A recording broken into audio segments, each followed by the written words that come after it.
Hi guys, as many lurkers of my channel know, I recently picked up the Sony FX30 to go along with my little A7IV for the studio. Handsome Studios is now filled out quite nicely. Oh, I'm so happy right now. I have the A7IV, FX30, I have my little Dougie, my little ZV-E10 for my vlog, and all of my needs are being met. But maybe you're asking yourself about the footages between the two cameras. So that's what we're going to do today. We are going to compare the footage from the A7IV to the FX30, and here we go.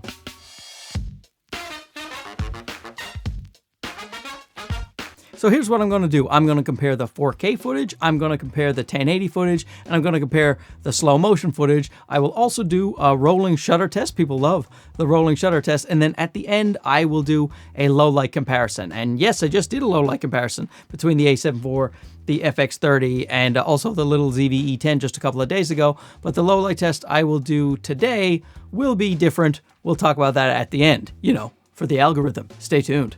Oh, and I should mention, I use one lens for almost every single test. I use the 24mm G Master f1.4 on both cameras. I just move the cameras back and forth to get an equivalent field of view. But there was one test where I had to use the Sigma 16mm f1.4 that you're looking at over here on the FX30, and that was for the 4K 120.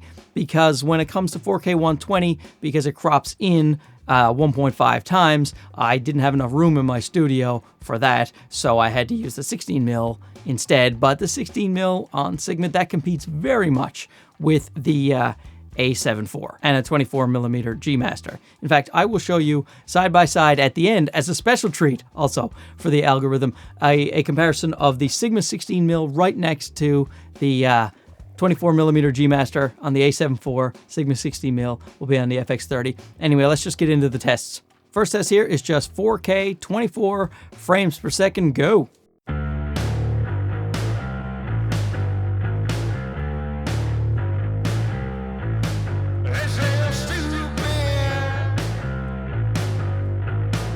Now in that test, I thought the A7IV was a little bit sharper, but not so much that I would not buy the FX30 over that minor discrepancy of sharpness, because you have the A7IV, they're downsampling from 7K, where the FX30, it's downsampling from 6K. So you see a little bump in sharpness in the A7IV when it's 24 frames per second 4K. But what about the APS-C crop mode? The A7IV can crop in to an APS-C, and we can do a more of an apples to apples comparison. So let's go take a look at that now.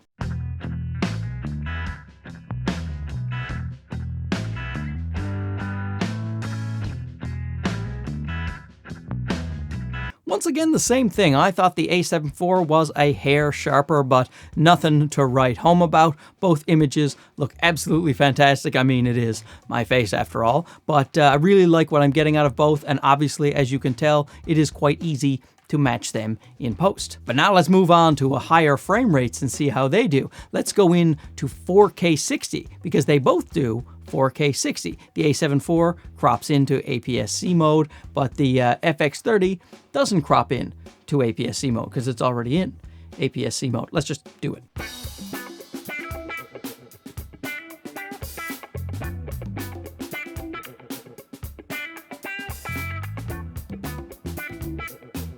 And that one was a little too close to call, I think. I'm going to call that one a draw. Possibly the A7IV was a tiny bit sharper, but you know what? I can't say that definitively. So yeah, that one is a draw, and I do like having the 4K 60 on the A7IV, even though it crops into APS-C mode. And now we'll get to one where you will definitely see a difference because it's 120 frames per second. The A7IV can't do 4K at all in 120 frames per second, but the FX30 can do 120 frames per second of 4K at a crop. One of the main reasons I bought this guy, so hopefully this will go well.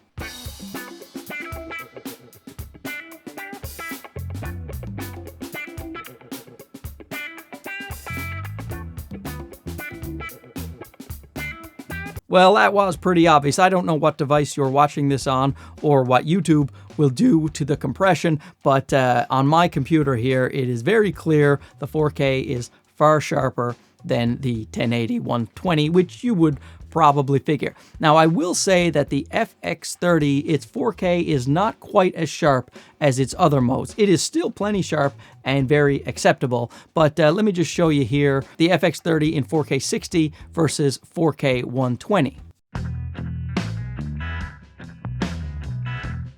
Now you see the 4K 60 is a little bit sharper, but I'm still happy with the 4K 120 that I'm getting out of that guy over there. And now we'll move on to the 1080. And while I don't shoot 1080 on either of these cameras for my workflow because I love to fill up my hard drives, other people have requested that I do this comparison. So here it is, and I will say this, here's a disclaimer. On the A7IV, the APS-C crop mode 1080 is actually sharper than the full frame 1080 up to 60 frames per second. But when you go up to 120 frames per second, the full frame is better than the APS-C crop mode.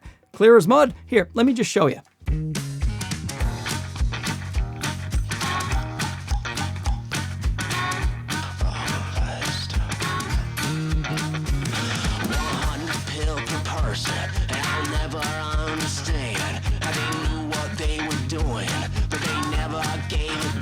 So you see that at 24 frames per second and 60 frames per second, the APS-C crop mode was sharper than the full frame mode, but at 120 frames per second, the full frame mode was sharper than the APS-C crop mode. So what I will do is compare best against best.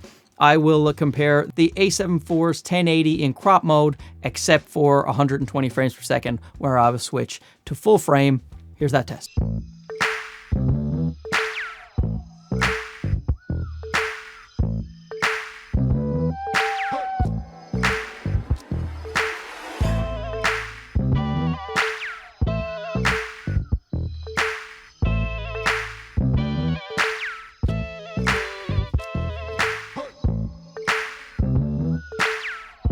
So there you go, the A7IV was sharper in 1080 in the APS-C crop mode at 24 frames per second and 60 frames per second. But when we switched over to the 120 frames per second, I thought that the FX30, its 120 was a little bit sharper. So there are the 1080 results. And now let's move on to the rolling shutter. I actually attached the two cameras to each other and I just moved them back and forth. And so first we'll take a look at 4K for the A7IV in full frame mode and the FX30, and then I'll switch to crop mode for the A7IV after that. Here we go.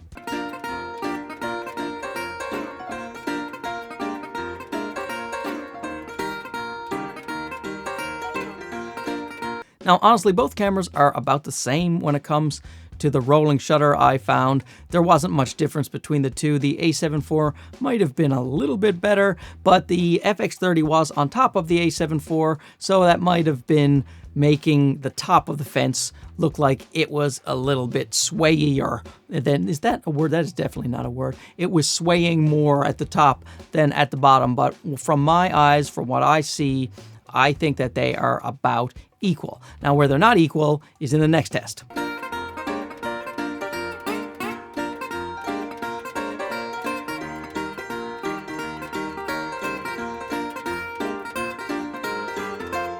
So right there, if you put the A7IV in crop mode, you are going to get a better rolling shutter result. So if rolling shutter is a big factor for you and you have an A7IV, then you can switch it in to the APS-C crop mode, and there you go.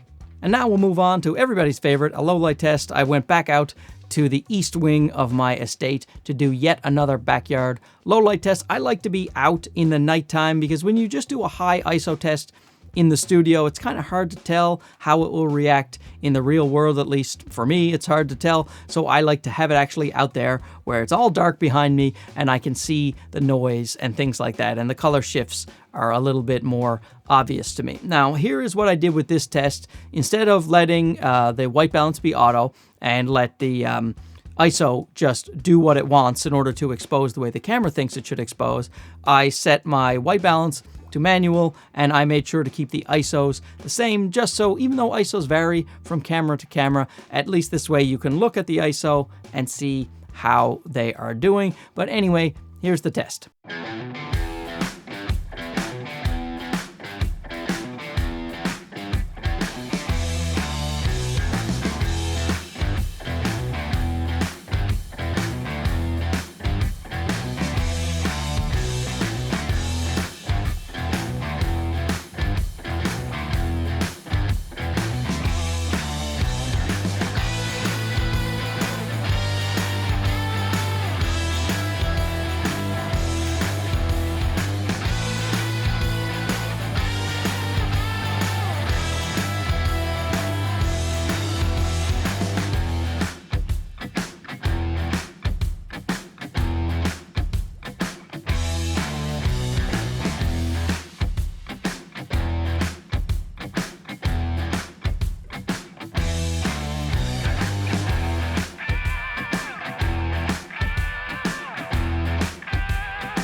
Now that was a very low light situation, and I don't recommend you do that with any camera. You should get some lights and light your scene. However, if you are out in the dark and you don't have any lights, then that is how those cameras will do. And while the FX30 is fine, the A7IV just happens to be very great in low light. The FX30, you will definitely see some noise compared to the A7IV, and if you're looking for ultimate low light, you know, you want an FX3 or an A7S3, but the A7IV also does quite well in low light. The FX30 does great compared to a lot of cameras, but compared to the A7IV, it is definitely not the low light beast that this bad boy is. So now there are strengths and weaknesses to both of these cameras, and there are compelling reasons to buy them or to not buy them. It is completely up to you. I hope this footage helped you a little bit. All I know is I am tickled pink to have this guy right here and this guy right here and my little Dougie out for vlogging. And I even have the little ZV-E10. I don't know if I'm going to keep them. Probably. I never sell anything. I can't get enough cameras. Hopefully my wife is not watching this. Anyway, thank you for watching this, as long as you're not my wife. And we'll talk to you again soon. Okay, bye-bye.